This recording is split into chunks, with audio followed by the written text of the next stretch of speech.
Questa canzone la amiamo molto, sia io che Biagio, perché Biagio è riuscito a raccontare con questa metafora una storia borderline e farla diventare centrale, la storia di una salvezza, di un'accoglienza, di un riscatto. È riuscito a fare diventare centrale tutte le periferie, tutti i piccoli centri, dal nord al sud, e tutti quei piccoli centri in cui i valori della solidarietà, dell'accoglienza e del riscatto sono intoccabili e necessari.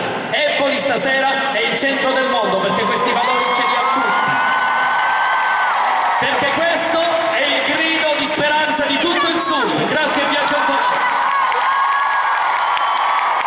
Andiamo liberi, andiamo liberi.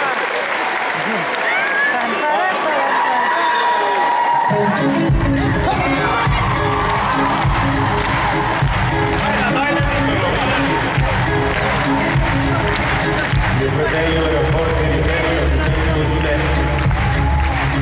Avevamo una madre in comune, una macchina di me. Mi faceva conoscere gente che poi malediva. Mi parlava di stati sovrani e di nuove famiglie. Mio fratello rubava le sedie per stare più su. Diceva che tanta fortuna sarebbe arrivata.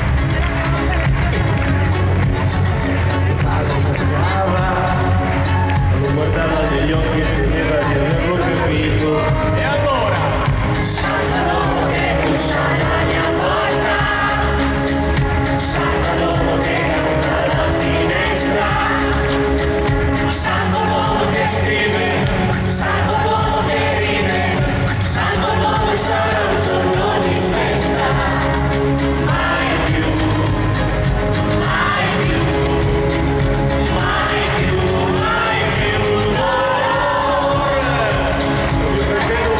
Sparito, non hai ringraziato. Se mia madre che ancora non aspetta per l'ora di cena. Lui non era cattivo ma aveva un destino scolpito. Non lo cerco perché se non trovo l'ammazzo da me. E allora?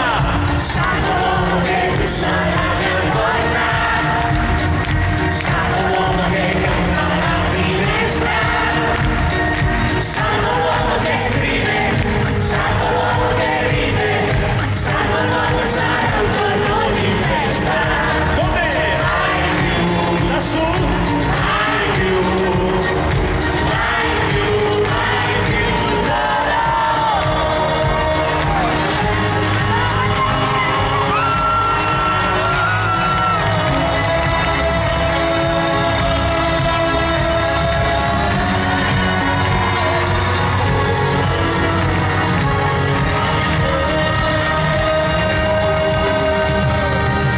Catalina mia, pensata via, lasciami compagni, non giochi, non giudicare. Tu, Catalina mia, pensata via, lasciami cantare queste sono le canzoni. Cantare con Dio, che se ne gioca la battaglia, sai che è tutto, non si fa bugiare, io da poco non gioco come te.